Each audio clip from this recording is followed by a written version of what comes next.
Donald Trump's calling our Somali neighbors garbage and the state of Minnesota a hellhole is I'm assuming is untrue. What if someone enforces Sharia law? There's a lot of talk of that. Enough is enough. Enough is enough. There's a lot of talk about people in Minnesota are terrified that someone's going to enforce Sharia law in a lot of these Somali Muslim areas where giant Muslim populations are. We are doctors, we are teachers, entrepreneurs, we are elected representatives of... It turns out Tim Walz's legacy made it through elections just fine, but it didn't survive a casual Joe Rogan conversation.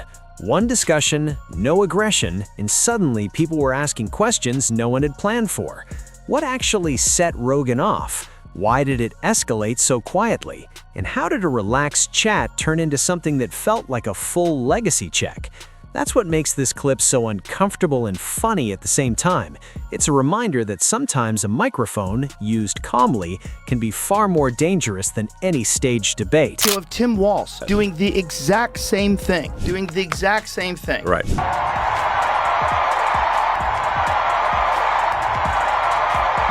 Exact same thing, and Yes. he said, of course, it's a Nazi salute. He said that. Right. We spent 3 days debating, having them trying to debate that President Musk gave a Nazi salute. Of course he did. But that is a distraction. This is how crazy things have gotten. Like, It's coordinated. you haven't seen that? No. The video of him taking down the Minnesota flag. If you're enjoying this, subscribing really does help more than most people realize. The moment Joe Rogan started circling Tim Walz's legacy, something subtle happened. No shouting, no viral theatrics, just that creeping feeling of, wait, we're actually going there. It's the kind of moment where a politician's mental script starts glitching because the conversation isn't following the usual path they're trained for. He's out there talking again. Did you say you could fight any Trump supporter? Yeah. I think I could kick most of their ass. I do think that. If they want to do it. I know I can outrun them. But I don't know if we're going to fall into that place where we want to... He says he kicked their ass, and they're scared of him because he could fix a truck. They're threatened by his masculinity. I know how to fix a truck. So he said, I'm like, do you? I think I scare them a little bit why they spend so much time on it. But no, I'm serious because I can fix a truck. They know I'm not bullshitting on this. I'm not putting this in people's grill. I bet you don't. The lady doth protest too I much. bet you. This wasn't a shouting match or a cheap gotcha edited for clicks. It was worse in a quieter way. It was curiosity with patience. Joe Rogan didn't accuse or corner anyone. He just wandered through ideas, and as he did, Tim Walz's polished legacy began to feel less like a solid monument and more like an IKEA shelf assembled at 3 in the morning. Technically standing, but not exactly reassuring. Governor Tim Walz, who was running for vice president. I'd never seen this before. People driving by my house and using the R word in front of people. This is shameful. They just passed something in Minnesota where illegal immigrants are allowed to have driver's licenses and vote, which is kind of crazy. And I have yet to see an elected official, a Republican elected official, say, you're right, that's shameful. A lot of the reason for wanting an open border is congressional seats. So look, I'm worried. We know how these things go. They start with taunts, they turn to violence. Because one of the things about when you do a census, At first, everything sounded normal, even respectful. Tim Walz's record floated in the room like a resume at a networking event. Achievements got nods, decisions stood tall, and the tone stayed polite. Then Joe Rogan did what he does best. He asked the question that lives just beyond the headline, the one that quietly shifts everything. What happens after the applause fades? I think they're lost. I mean, they're also lost in that they can't control the narrative anymore. I think when they had control of Twitter and they had control of essentially all of social media and pre-Trump, they had the reins like firmly held. They were in control of the public narrative. If you strayed from that, you will be kicked off social media. You'll be banned from YouTube. And for things that were factually correct. Like the lab leak theory is now finally being... That's when the atmosphere changed. Joe Rogan didn't frame Tim Walz as a hero or a villain. He treated him like a human being with a long career and a lot of neat summaries attached to it. And nothing makes a legacy sweat faster than being treated like open source material. Suddenly, Walz's past wasn't being praised, it was being looked at, not aggressively, just casually, like someone turning over a box to read the fine print. You could feel the moment Tim realized this wasn't about compliments anymore, it was about patterns. Legacies rely on distance, time, speeches, and selective memory. Rogan collapses that distance. He pulls the past into the present and lets it answer for itself. No teleprompter. The tone shifted from confidence to calculation. Statements softened, wording adjusted, explanations stretched. The kind of verbal maneuvering you only see when the summary page no longer covers the follow-up questions. Tim Walz is your VP? Weird. You don't think that guy's weird? Elon's on that stage, jumping around, skipping like a dip. You know it. He's weird in every way. Yeah. The way he walks, the way he waves his hand. He reminds me of the clown emoji. This has only renewed the call for Governor Tim Walz to resign. He's a bizarre guy. He's a strange dude. He is currently running for a third term as governor, but this has really ramped up under his watch. There's all of this fraud exploding onto the national scene. I think it's 5 or 6 federal investigations that have now been announced in. Joe Rogan stayed calm the entire time, and that's what really unsettles people.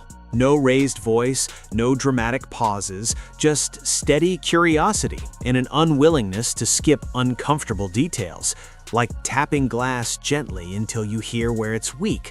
Cracks don't mean collapse, they mean inspection. Tim Walz's legacy didn't fall apart, it wobbled, and wobbling is far more interesting. It invites questions. It makes people wonder why some decisions were celebrated while others quietly disappeared into context. That's when the internet leaned in. Clips spread not because Tim said something outrageous, but because he didn't. Every answer felt like it was doing 3 things at once: explaining the past, protecting the present, and guarding the future. Rogan kept tugging threads, not tearing anything, just pulling enough to see what moved. Tim's responses began to sound tired, not defeated, just worn from carrying the same story uphill for years. And then came the real shift. Rogan stopped questioning intentions and focused on outcomes. And outcomes don't argue back emotionally. Something right when the Fox News crowd is all bitching at me like crazy, like I'm loving it. That guy was almost the vice president of the United States. Elon Musk was crying last week. Tim is being mean to me, basically, like, yeah. I'm sure you've seen that thing where it shows Obama saying, I need a vice president that's dumber than me. He may or may not have cognitive decline problems at his age, but at her age, she's just dumb. Biden and I think Biden I was saying that I on need a your, vice president dumber yes, than me. great. Kamala Harris may be the dumbest person ever. Intentions are feelings. Outcomes are receipts. Tim Walz leaned into nuance, which is usually a safe place to land, but nuance under a microscope starts to look like fog. Rogan didn't dismiss it. He asked how it actually played out in real life. That's when explanations multiplied. One answer led to clarification, then to context, then to larger forces, then to it's complicated. Complicated is honest, but it also spreads fast. Once it enters the conversation, certainty quietly slips out. The comments reflected that shift. Not outrage, just people saying they didn't know this, or asking why no one talks about it. That pause matters. It forces reflection. It forces someone like Tim Walz to confront the gap between how a story is told and how it's experienced. When those two don't line up, things get awkward. Not scandalous awkward, just human awkward. Like realizing your greatest hits album skipped a few tracks people still remember. Walz, if that guy got into power. And for one thing, don't ever shy away from our progressive values. One person's socialism is another person's neighborliness. Like if Kamala died and Tim Walz, Tampon Tim, was our president. I used to think the Democrats were crazy for saying that men have periods, but then I met Tim Walz.